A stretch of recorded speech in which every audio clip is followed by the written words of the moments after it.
ಶಾಸಕ ಯತ್ನಾಳ್ ಬಿಜೆಪಿಯಿಂದ ಉಚ್ಚಾಟನೆಗೊಂಡ ಬಳಿಕ ರಾಜ್ಯ ಬಿಜೆಪಿಯಲ್ಲಿ ಭಾರೀ ಸಂಚಲನ ಸೃಷ್ಟಿಸಿದೆ. ಯತ್ನಾಳ್ಗೆ ಬೆಂಬಲಿಸಬೇಕೋ ಬಿಡಬೇಕು ಅನ್ನೋ ಗೊಂದಲದಲ್ಲಿದ್ದ ಭಿನ್ನಮತೀಯರು ಹೈಕಮಾಂಡ್ ನಿರ್ಧಾರಕ್ಕೆ ಬದ್ಧ ಅಂತ ತಮ್ಮ ವರ್ಷೆ ಬದಲಾಯಿಸಿದ್ದಾರೆ. ಇತ್ತ ತನ್ನ ಹಿಂಡಿಲ್ಲದ ಒಂಟಿ ತೋಳ ಯತ್ನಾಳ್ ಗಾಯಗೊಂಡಿರೋ ಸಿಂಹದಂತೆ ಗರ್ಜಿಸಿದ್ದಾರೆ. ಬಿಜೆಪಿ ವಿರುದ್ಧ ಕೆಂಡ ಕಾರ್ತಿದ್ದಾರೆ. ಜೊತೆಗೆ ಬಿಜೆಪಿಗೆ ಬರುವ ವಿಚಾರ ಪ್ರಸ್ತಾಪಿಸಿ ಮತ್ತೊಂದು ಶಪಥ ಮಾಡಿದ್ದಾರೆ. ಅದೇನು ಅಂತ ಹೇಳ್ತೀವಿ. ಅದಕ್ಕೂ ಮೊದಲು ಬಾಸ್ ಟಿವಿ ಕನ್ನಡ ಚಾನೆಲ್ನ ಸಬ್ಸ್ಕ್ರೈಬ್ ಮಾಡಿ. ಉಚ್ಚಾಟನೆಗೊಂಡ ಯತ್ನಾಳ್ ಬಿಜೆಪಿಗೆ ಮತ್ತೆ ಬರ್ತಾರಾ? ಬಿಜೆಪಿಯ ಕುಟುಂಬ ರಾಜಕಾರಣಕ್ಕೆ ಯತ್ನಾಳ್ ಸವಾಲ್.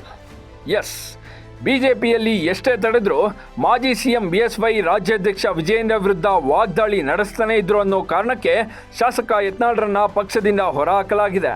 ಆದರೆ ಯತ್ನಾಳ್ ಮಾತಿನ ಮತಾಪು ಸಿಡಿಸೋದನ್ನು ಮಾತ್ರ ನಿಲ್ಲಿಸಿಲ್ಲ. ತಮ್ಮ ಹೇಳಿಕೆಗಳ ಮೂಲಕ ಬಿಜೆಪಿ ವಿರುದ್ಧ ಪ್ರಹಾರ ನಡೆಸ್ತಾನೆ ಇದ್ದಾರೆ. ತನ್ನೊಟ್ಟಿಗೆ ಇದ್ದ ಬಿಜೆಪಿ ರೆಬಲ್ಸ್ ಕೂಡ ರಿವರ್ಸ್ ಹೊಡೆದಿರೋ ಕಾರಣ ಯತ್ನಾಳ್ ಆಕ್ರೋಶ ಮತ್ತಷ್ಟು ಹೆಚ್ಚಾಗಿದೆ. ಹೀಗಾಗಿ ಅದೇ ಕುಟುಂಬ ರಾಜಕಾರಣದ ವಿಚಾರ ಪ್ರಸ್ತಾಪಿಸಿ ಬಿಜೆಪಿ ನಾಯಕರ ವಿರುದ್ಧ ಮತ್ತೊಂದು ಸುತ್ತಿನ ಸಮರ ಸಾರಿದ್ದಾರೆ. ಈಗಾಗಲೇ ಯತ್ನಾಳ್ ಹೊಸ ಪಕ್ಷ ಕಟ್ಟುವ ಆಸೆಯನ್ನ ಕೈಬಿಟ್ಟಿದ್ದಾರೆ ಅಂತ ಹೇಳಲಾಗ್ತಿದೆ. ಹೀಗಿರುವಾಗ ಯತ್ನಾಳ್ ಮುಂದಿನ ನಡೆ ಏನು ಅನ್ನೋದು ಎಲ್ಲರಲ್ಲೂ ಕುತೂಹಲ ಮೂಡಿಸಿತ್ತು. ಕೆಲವೊಂದಿಷ್ಟು ಜನ ಯತ್ನಾಳ್ ಮತ್ತೆ ಬಿಜೆಪಿಗೆ ಬರ್ತಾರೆ ಅಂತ ಹೇಳ್ತಿದ್ರು. ಇನ್ನು ಕೆಲವೊಂದಿಷ್ಟು ಜನ ಯತ್ನಾಳ್ ಕಾಂಗ್ರೆಸ್ಗೆ ಹೋಗ್ತಾರೆ ಅನ್ನೋ ಸುದ್ದಿ ಹಬ್ಬಿಸಿದ್ರು. ಆದರೆ ಸ್ವತಃ ಯತ್ನಾಳ್ ಈ ಬಗ್ಗೆ ಪ್ರತಿಕ್ರಿಯಿಸಿದ್ದು ಯಾವುದೇ ಕಾರಣಕ್ಕೂ ಬೇರೆ ಪಕ್ಷಕ್ಕೂ ಹೋಗಲ್ಲ ಅಂತ ಸ್ಪಷ್ಟಪಡಿಸಿದ್ದಾರೆ.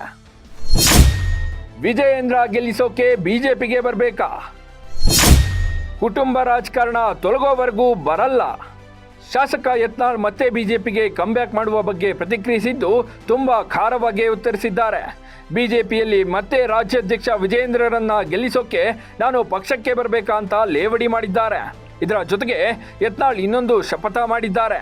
ಪ್ರಧಾನಿ ಮೋದಿ ಕುಟುಂಬ ರಾಜಕಾರಣದ ವಿರುದ್ಧ ಹೋರಾಡ್ತಿದ್ದಾರೆ. ಆದರೆ ರಾಜ್ಯ ಬಿಜೆಪಿಯಲ್ಲಿ ಬಿಎಸ್ವೈ ಕುಟುಂಬದ ರಾಜಕಾರಣ ಜೋರಾಗಿದೆ. ಈ ಕುಟುಂಬ ರಾಜಕಾರಣ ತೊಲಗೋವರೆಗೂ ನಾನು ಬಿಜೆಪಿಗೆ ಬರಲ್ಲ ಅಂತ ಯತ್ನಾಳ್ ಹೊಸ ಶಪಥ ಮಾಡಿದ್ದಾರೆ.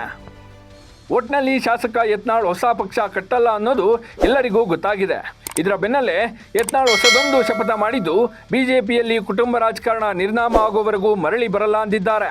ಆದರೆ ಮುಂದೇನಾಗುತ್ತೋ ಕಾದು ನೋಡಬೇಕು. Bureau report, boss TV Kannada. Latest ಹಾಗೂ ಇಂಟ್ರೆಸ್ಟಿಂಗ್ ಸುದ್ದಿಗಳಿಗಾಗಿ ಬಾಸ್ ಟಿವಿ ಕನ್ನಡ ಚಾನೆಲ್ನ ಸಬ್ಸ್ಕ್ರೈಬ್ ಮಾಡಿ. ಹಾಗೆಯೇ ಬೆಲ್ ಐಕಾನ್ ಪ್ರೆಸ್ ಮಾಡಿ. ಇದರ ಜೊತೆಗೆ ಫೇಸ್ಬುಕ್, ಇನ್ಸ್ಟಾಗ್ರಾಮ್, ಎಕ್ಸ್ನಲ್ಲೂ ಮಿಸ್ ಮಾಡದೆ ಫಾಲೋ ಮಾಡಿ.